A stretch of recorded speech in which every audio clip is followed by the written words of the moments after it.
Welcome to another edition of Speaking of Speaking. I'm your host, Kelly Charles Collins. You know what it is. It's time to cash flow what you know. And today we're going to be talking about the mogul monetization rules. I have these 6 rules that I always teach my clients about how they actually get paid to speak. Now, this is whether you're speaking on conference stages, you are a corporate trainer, or you're a consultant. It's understanding these rules. This will help you to ensure that you are getting the correct value exchange, that you're not out here in these streets just speaking for free or being undervalued, or as I like to say, speaking for a bag of chips. Now, if you did not go watch, if you haven't seen the video yet, go to the episode where I also talk about 4 ways that speakers are stealing from themselves. This coincides with this episode around the mogul monetization rules. This business has money, and you need to go get your money, because this speaking is where the money resides. If you think about it, where else can you go out and get paid $25,000? Heck, $5,000 to speak for 30 minutes, or to work, right? So think about it as work for 30 minutes, for 60 minutes. There's people out here getting paid $1 million to show up on stages for 45 minutes. Now, those are, big celebrities, big names. They're the ones getting those big checks. But you can also get a big check. If you think about how much money you make in your profession in this moment, in the work that you do in this moment, many of us maybe make $20,000 a year, $50,000 a year, $150,000 a year, 12 months, 40 hours, 50 hours, 70 hours a week, 5 days a week, 7 days a week to get that money. And you don't even get all that money because Uncle Sam takes it, right? Think about where else can you work, use your mouth, use your brain, and get tens of thousands of dollars to show up for an hour or less? There are many places. This is the place. The speaking business is that place. And many of you are squandering that opportunity because you don't understand the rules. You don't understand the rules. So I'm here to help you. I'm going to help you sisters out. I'm going to help my sisters out. And I'm going to share the mogul monetization rules with you so that you understand how to go out there and get this money. You look around and you're thinking, she got that. Because they asked for it. Because they know the rules of the game. You have to know the rules of the game. So this is going to be a quick episode. So let's go through it. Let's talk about what are the rules of the game. Rule number 1, there has to be a price. There has to be a price. That price is not zero.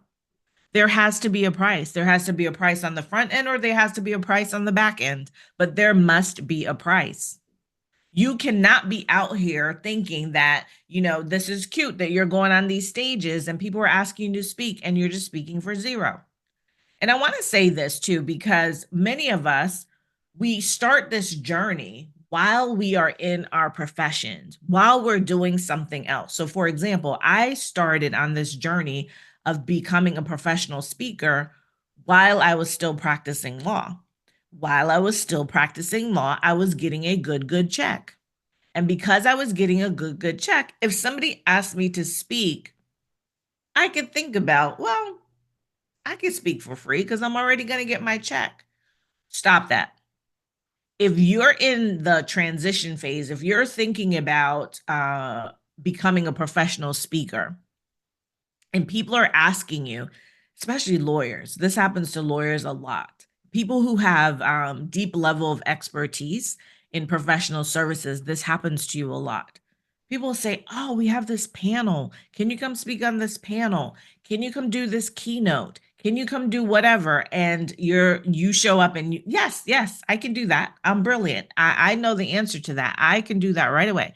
and you show up and you don't ask anything about fees because you believe that you're already getting paid for your profession. And so this is not your job. It is your job. Somebody comes and asks you to speak and share your expertise. It is your job. And so there has to be a price put on that. You're working. Think about speaking as working. It is a business. So there has to be a price that you put on that. Now, that price could be something less than you would do if you were going to do this full time. But even in that, I would say get in the habit of asking for the fee that you would ask for if you were doing this full time. It's much easier to ask for the higher number first than to try to like incrementally go up. Because if you say the number and it's a lower number, then you're like, well, that's what people will pay for. How do you know they wouldn't have paid you more? You don't know because you didn't ask. And when I say there has to be a price, understand that what I'm saying to you is that there has to be a number that you value your services at. Does it mean that that's the number that you're always going to get? No. You're not always going to get that number, but there has to be a number. It can't be just wherever the wind blows today, right? And how confident you're feeling about anything. No, there just has to be a price. And so you must think about that. And if you are an expert, that price has to have a comma and zeros. Experts don't charge $200 to be on stage and speaking. Experts can't charge $500 to solve $1 million problem.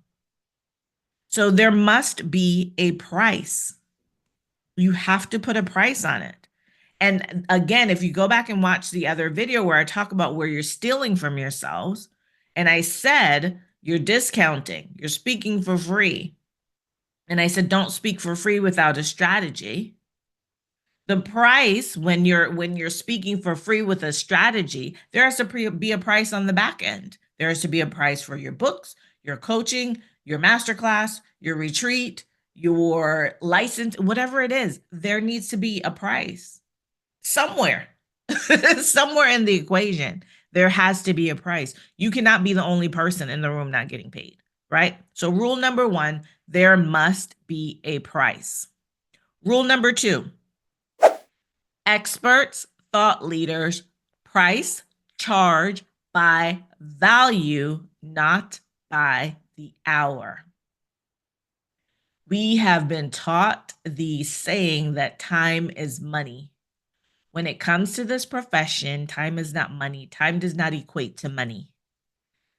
Money equates to expertise and value.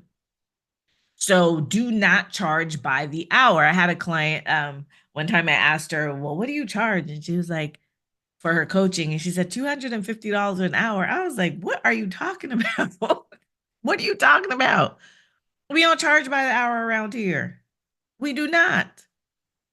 There is no hourly rate that you can put on the value of your expertise. I have a whole pricing model called the authority pricing model that I teach to my clients. The authority pricing model does not look at how much time you took to do anything or how much time it will take you, because the 30 minutes, the 60 minutes, the 2 hours, the half day, the full day, the multiple days that you go and spend with your clients, with the audience, with attendees, they could never pay you for that, because it is years and years of blood, sweat, tears, experience, life, all the things, the degrees. So you cannot equate that to an hourly fee. You have to think about what is the value. And this comes into play going back to, again, another video where I say how to get paid to speak, and I talk to you about the 6 Ps that you need. This goes back to your positioning and understanding what is your positioning. What are the problems that you're solving? Until you truly understand the problems that you're solving and who you're solving those problems for and how you solve those problems, you will continue to think about, well, I used to make $11 an hour. If I break down my salary, I made maybe $50 an hour. So $250 an hour, that's a come up. It's not. It's not. Not in this business. That's not a come up.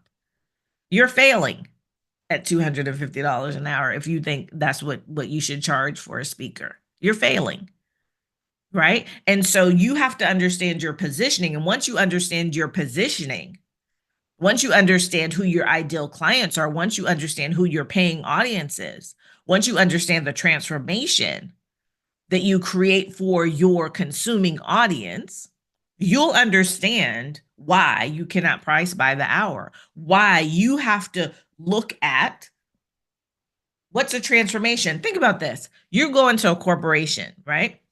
So I talked about in one of the videos, one of my earlier videos, I was talking about the corporate training industry, the global corporate training industry, and that in 2023 was a $362 billion industry slated to go to a $805 billion industry in 2035. And they said that one of the problems that why there's so much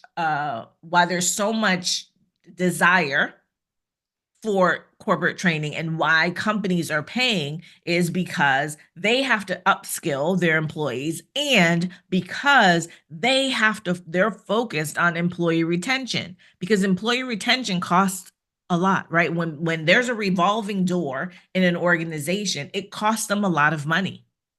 They're trying to figure out how to save that money.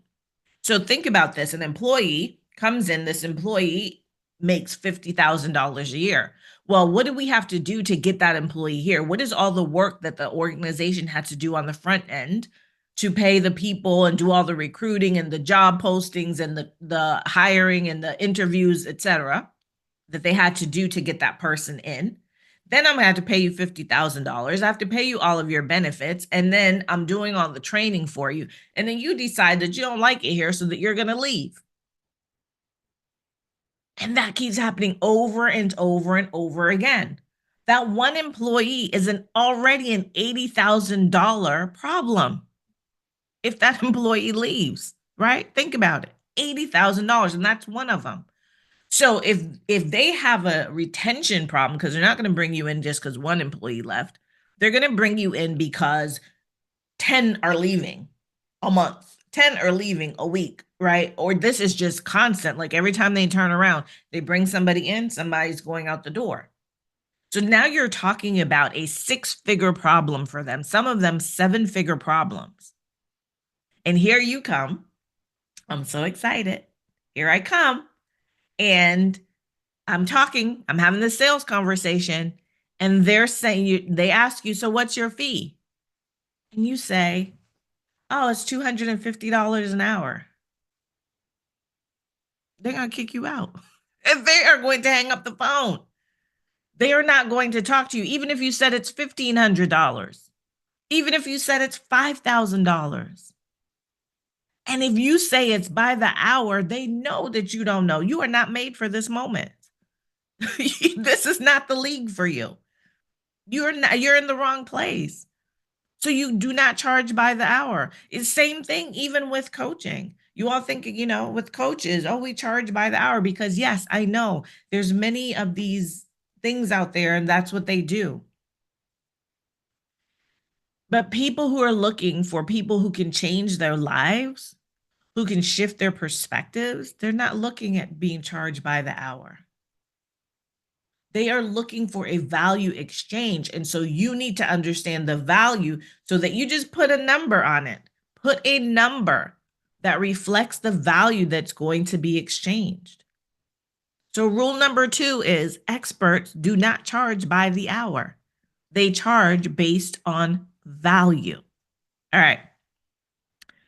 Rule number 3. You got your notes? Are you taking notes? I hope you're taking notes because you need to be taking notes. Rule number 3, your rate must be all encompassing. That means you got to have everything in it. You got to take everything into account. You're running a business. You're running a business. You are running a business. When we are on stage, we're so excited. I talked about this before, and you'll hear me say this all the time because I know it to be true. It is a great place to be on stage. It is a great place to be the person who is in front of other people, and you get to create an impact. You get to change their lives. It's a great place to be. And if somebody says to you, I'm going to pay you $1,500 to get to do what you love, that might seem like a lot of money to you until until you put on your CEO hat and really understand that no, that's not enough, because I got to think about all of the costs, the expenses that are associated with my business. Do you have staff? And when I say staff, I don't mean that you necessarily have W-2 employees. You could have contractors, 1099 contractors, whether those contractors are from Fiverr or Upwork, or is, your niece, your nephew, the high school student, the college student. You got to pay those people.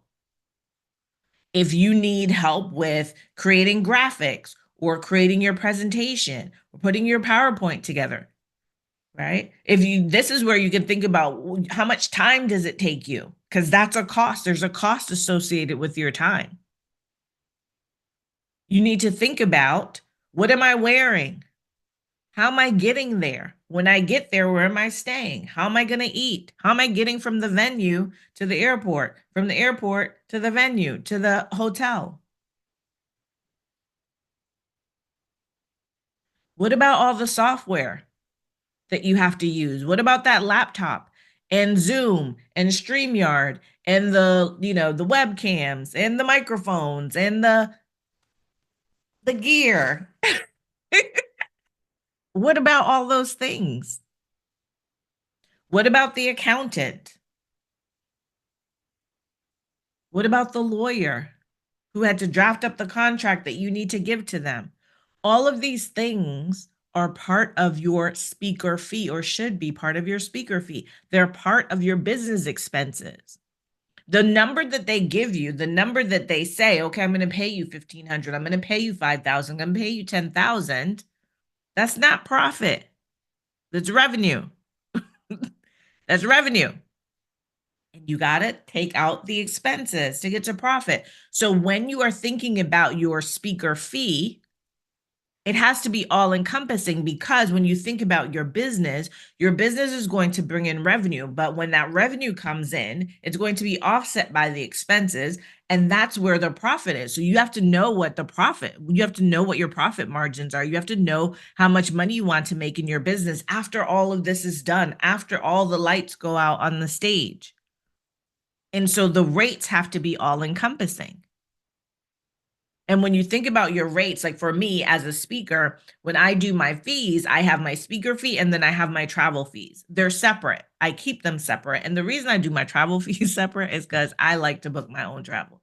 I want to pick my hotel. I want to figure out how I'm going to, where I'm going to fly to. And so I have a rate and it's a flat rate, and it depends on how many days I'm going to be out, right? So I keep that. I have a flat rate, and then I have my speaker fee. And when you think about, your travel expenses, you think about your speaker fee. One of the other things when you're thinking about all encompassing is, how many days are you going to be out of the office? So if I have to travel I'm in Florida, if I have to travel from Florida to Los Angeles, and I'm going to be there to speak, and I have to speak there in the morning, then I have to leave the day before, and I never travel on the day that I'm speaking. Don't do that. That's crazy. So you always want to at least have a night to get yourself together and make sure that you're there. So you have that travel day. You have your day that you're going to deliver, right? Your talk, your workshop, you're doing your consulting meeting, whatever you're going to do. You have that day. And then depending on flights, depending on timing, you might have to stay that night and not fly out till the next day. That's 3 days out of your business. You have to account for that because that's 3 days that you're potentially not making any other money except for the money that you made for the event that you were going to. So this is a real calculation that you need to make when we're talking about, making sure that your rates are all encompassing. It's not okay to just think, okay, well, they're going to give me $5,000 and it looks great for the moment. But then you think about, well, I got paid $5,000, but for all the things that it took me to get here, that cost me $7,000. Now you're in the hole. And you know who is really bad about this? Come to the front. I need all my workshop warriors. Come to the front. I need y'all to come to the front because y'all the worst about this. Because y'all love a workbook. Y'all love a workbook. Y'all love a workbook. You love handouts. You love all that stuff. And guess what you don't do? You do not take into account how much it has cost you to put all of that together. And you don't charge for it. Charge materials. Charge a materials price. You don't charge for those workbooks, those beautiful, beautiful workbooks and binders and handouts and all the stuff that y'all put together and you're so proud of. But then you don't charge for it. That's different. That's different from the speaker fee. That's a materials fee. Y'all can sit back down. Y'all can sit back down, but I just need you to come to the front because yeah, y'all don't like to pay for those pretty things. Get paid for those pretty things. Get paid for all of it. All of it. What comes out of your mouth, what you have put together for materials for their continued learning, what it costs you to get there to deliver, right? And here's the thing. So some people probably wonder, or like, well, why don't you put your travel expenses inside of your speaker fee? Again, because my speaker fee is my speaker fee. That has to do with me delivering the content. My travel is how I get there. And because my speaker fee is my speaker fee, when people start to ask me about in person versus virtual, there's no discussion except this is my speaker fee, whether it's in person or in virtual. The additional, like if I wanted to come in person, then it will cost you more. And what will cost you more is my travel. It is an easy way to separate the two and not be conflated, right? And for you not to get confused about, well, how much is this particular travel gonna cost? And then I have to deduct that from my fee. And every time you have to be making this calculation. No, you don't want to do that. Your rates are all encompassing, meaning that they take into account all of the expenses. But when you are thinking about how do you deliver that to someone in a conversation, you have your speaker fee. And if it's going to be in person, then you have your travel fees. Okay, I'm gonna cough. All right, I'm back, y'all. I had a coughing fit. All right, so the next rule is that once you decide what this fee is, you must. Oh, I'm not editing this out. I'm just letting y'all know. This is what happens, and you just got to keep going. The rule number 4 is that you must be able to deliver on the value. So if I say that my fee is $10,000, my fee is $15,000, my fee is $20,000, then both in content and delivery method, it has to align, right? So I can't say that my fee is $10,000 and the content or $20,000 and they're expecting thought leader level content. And you come on here and it's stuff that I could Google. It's stuff that everybody else is saying, every cliche, every analogy that they've heard everywhere else is what you show up with. No, there has to be an alignment between what you what you say in terms of how much this is going to cost them and what it is that you deliver. And you must be able to deliver on that. You must. You cannot be out of alignment because there will be one time, you'll get one time to do that. One time to say, pay me 10,000 and show up with a 250 delivery.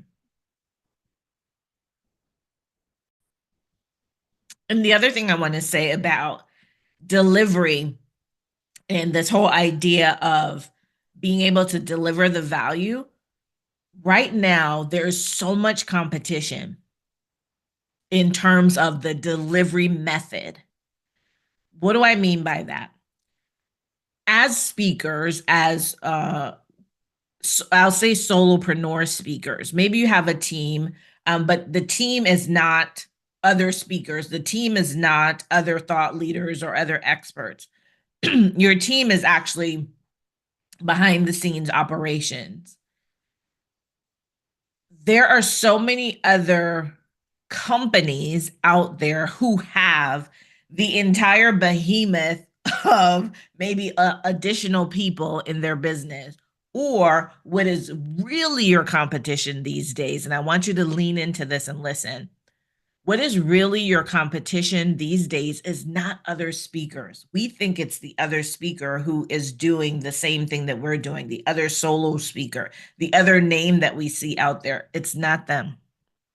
Your competition right now is these companies who have all of these, who are using digital technology, who are doing, putting their trainings into micro learnings and into gamification and using learning management systems to deliver the content. Right. I was at a conference last year. I was a speaker at a conference last year. And we were standing around. It was like one of those, just excuse me, sorry, mixers. And these people came up and they said that they were with a training company. So I was like really interested. I was like, oh, great. So tell me about your training company. And I thought that the people that were there were like me, right? Or like a speaker, and we're doing the training. So they said no, they were, part of the operations of the business. And I asked, okay, so tell me about the business. What do y'all do? Do you hire speakers? Um, do you have people in the business who go out and train? And they said, no, they have videos. They sell video trainings to companies. And I was like, oh, okay, cool. And they were telling me, all of the different types of content that they have available to businesses. And I said, oh, that's really interesting. I said, so when you have these videos, who is it? Who's doing it? Like who's the expert? Who's the subject matter expert that's delivering this training? And what they said to me is, oh no, we don't know. What we do is we license content from people, from big names. We license their content and we record videos about their content, and then we sell that to the companies. And I was like, okay. And I said, and outside of that, you have other videos, right? Yes.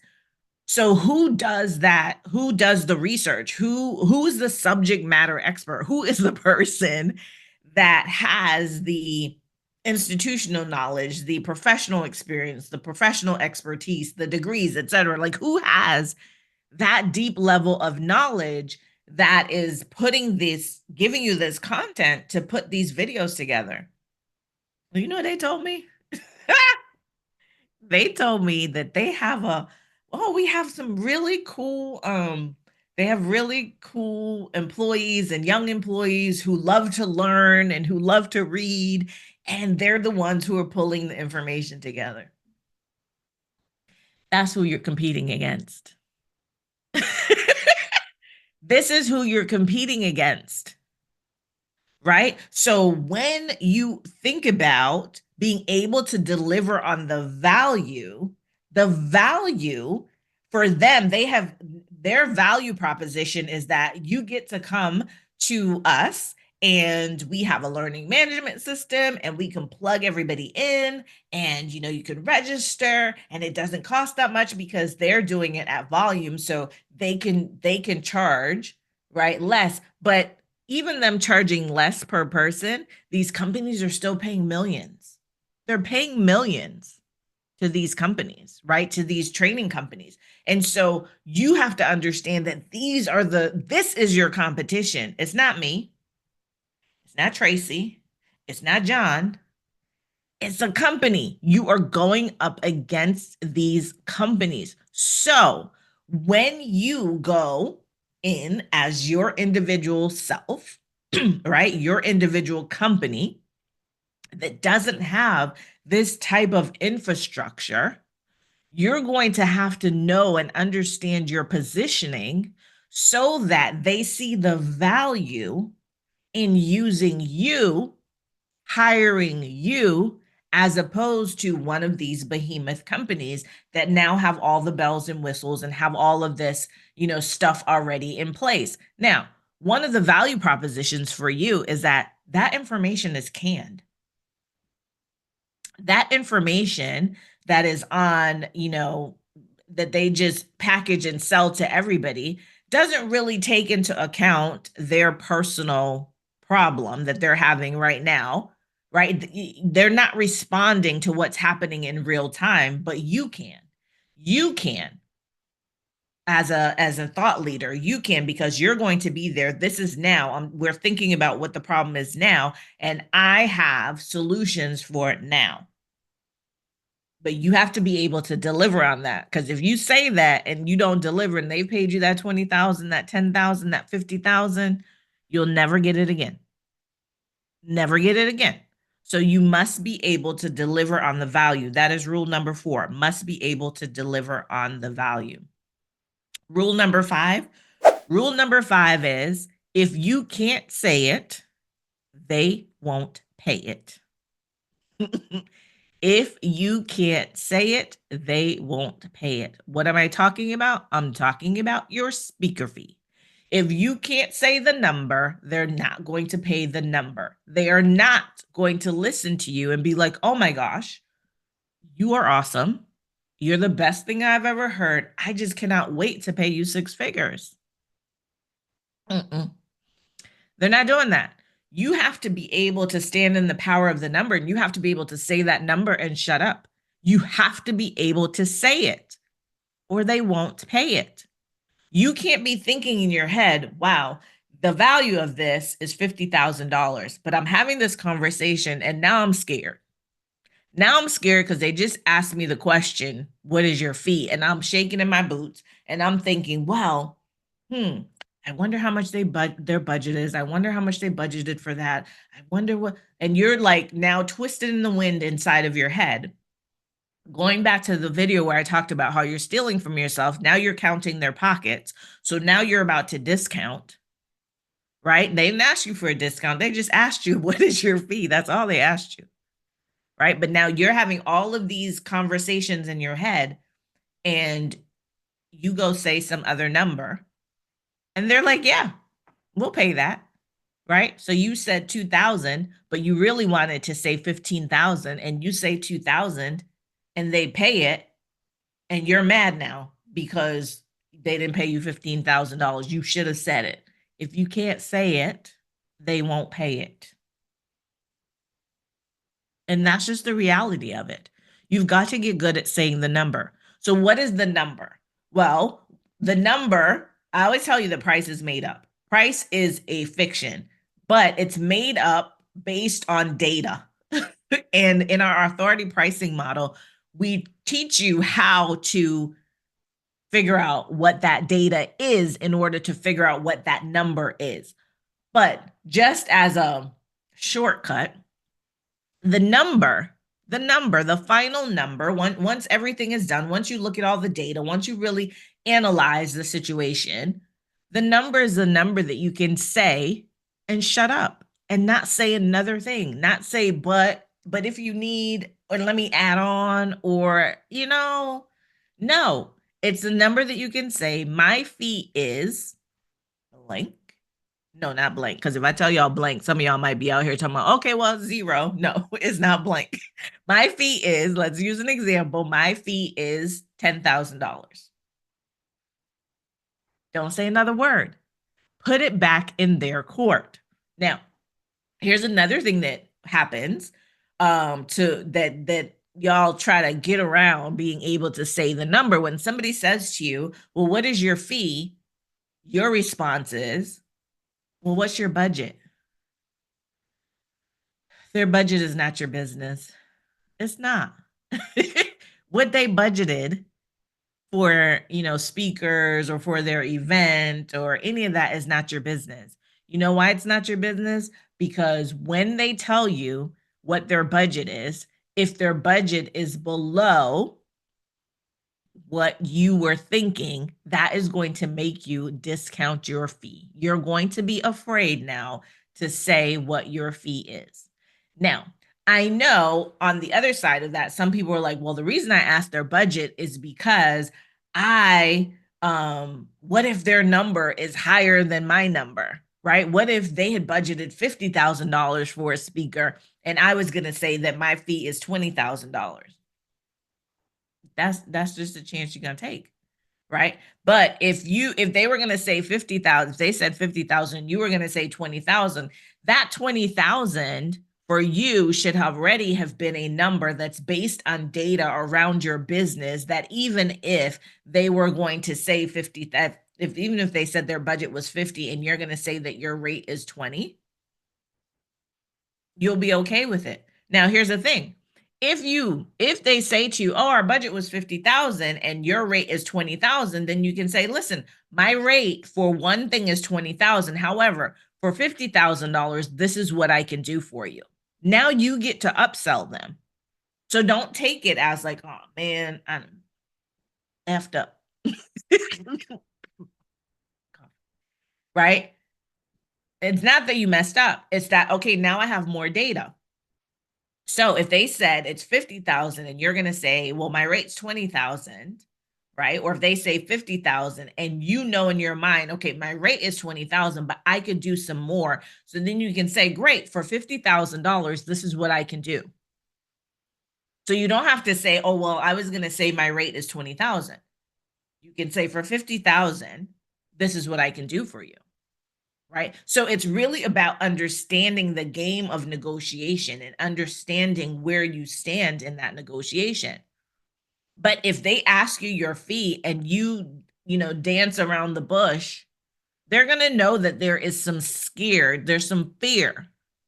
there for you. And so they may not even tell you what their real number is to see what you do. So just tell them, price yourself accordingly. Set your rates based on the value, the transformation, the shifts that you're going to create, so that when you stand in that conversation, that you are good with the number that you're going to say. And if they tell you, oh, we had a budget of whatever, great. So my keynotes, my workshops, my whatever is $20,000. If you have a budget of 50,000 that you need to spend, here's what we can do. I can also do this. So it's not a total loss. Now, I will say, one time this was during the pandemic, and I was talking to a major company. And at the time, my speaker fee, before that call, my speaker fee was 10,000. And then I had this big, event where I was a speaker, and I was like, no, I got to increase my fee. But I wasn't really sure what I wanted to do with the fee. I just knew that it needed to go up. And so the company called and we had the conversation, and they asked what the fee was. And so I had increased my fee at that time. So I said it was 12,500. And again, I didn't use all of the data at that time because that call came like right on the heels of me just saying that I'm going to increase. But I knew it needed to be increased. So I just said, it's 12,500. And they said, okay. He said it too fast. What that told me was that the value, I had not really judged the value. There was more value to it. So even if you say a number and they answer quickly, don't beat yourself up about it. Just understand that you just got additional data. They answered too quick. They were like, oh, that's good, right? So that means, oh, this number needs to be higher. So then I went back to the drawing board, looked at the authority pricing model to understand where did the number need to go next. And the next person did not get 12,500, right? It went up from there. So don't beat yourself up if you say a number and they answer too quickly, or they say, oh, our budget was, and then they're not going to give you that additional budget. It's just data, right? It's data for you to understand that the market will bear more than what you were thinking. And so you need to go back and reevaluate based on that. But until you can say the number that you truly want, nobody is going to pay it because they're not going to offer it to you. Right? So, rule number 5 is if you can't say it, they won't pay it. And rule number 6 is there is more than one way to cash flow what you know. More than one way. Many of you as speakers think that the stage is the only way, or being a keynote speaker is the only way. There are so many ways to make money based on what you know, to cash flow what you know. So let's go through some of those because I want you to really understand. The other thing about this too is when you go back to the video about how you get paid to speak, and I talk about the 6 Ps and I talk about packaging, this comes into that. It's not just about what you say. It's not just the things that you get on stage and say. How do you package? How do you make more money based on that knowledge? How do you do that? You could do that through courses. You can do it through licensing. You can do it through retreats. You can do it through masterminds. You can do it through coaching. You can do it through affiliates. You can do it through having your own events. You can do it with sponsorships. There's so many ways to make money. There's so many ways to cash flow what you know besides just being on the stage, besides just doing, a workshop. Think about the additional things that you can do. Think how you can keep people in your ecosystem. How can you continue the learning? When we're on stage, we might be on stage for, and stage, I mean conference stage, corporate stage, virtual stage, training, all the things. Just think all the world's a stage, right? When you're sharing your knowledge. Think about how you can continue keeping those people in your ecosystem beyond that 15, 30, 40, an hour, half a day, 2 days that they are with you. How do you continue that? Do you continue it with books? Do you continue it with products? Do you continue it with additional trainings? Do you continue it with a mastermind? Do you continue it with a round table? Do you continue? What is there to do beyond just that one thing? Now, some people like one and done. I just want to get on stage, keynote speakers, for example. I just want to get on stage. I want to do what I do and I want to get off. I don't want to be responsible for you after that. If that's your business model, then you have to make sure that your fees are in alignment with that so that the business can run. But if you want to, stay in the trenches, you want to keep people in community, you want to keep people in your ecosystem, you have more things that you want to offer. I have a client who, former client, who has listen, she has so much stuff. She has so much content. And so, I'm like, you have a catalog of things. You have so much content. There's so much that she can do beyond just the one and done. She can continue to keep people in her ecosystem. And so rule number six of the mogul monetization rules is to understand that being on stage, that one-off, is not the only way to cash flow what you know. It's why I write books and I have products. And if you could see behind me, because I never know which way to point. So behind me are a couple of my books. And then over here, I'll turn, are some more of my books. Now, if you see on that second shelf, that little book, one of my clients bought 1,000 copies of that book. This book over here, Combo Catalyst, I'm about to go speak for an organization, do their keynote, and they're buying over 100 books. So there are ways that you can monetize what you know, cash flow what you know, beyond just being on stage. So the rule is to not be so myopic and to be so singularly focused that it's only what comes out of your mouth verbally that is going to make you money in this business. So let's just run back through these rules because I want you to understand them. I want you to get paid to speak. I want you to understand the value so that you can communicate it when you are in sales conversations. So let's run through these again. So rule number 1, there must be a price. There must be a price, and it should have a comma and zeros.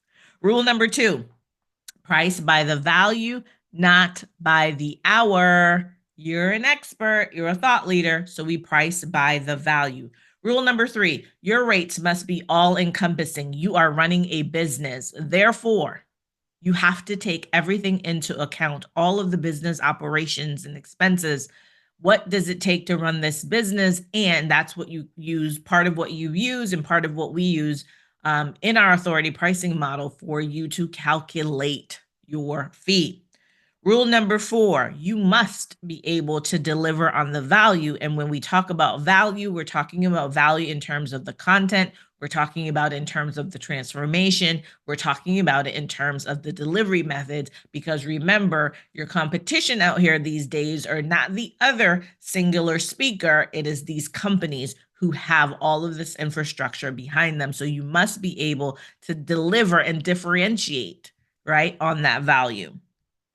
Rule number 5, if you can't say it, they won't pay it. They're not going to pay you.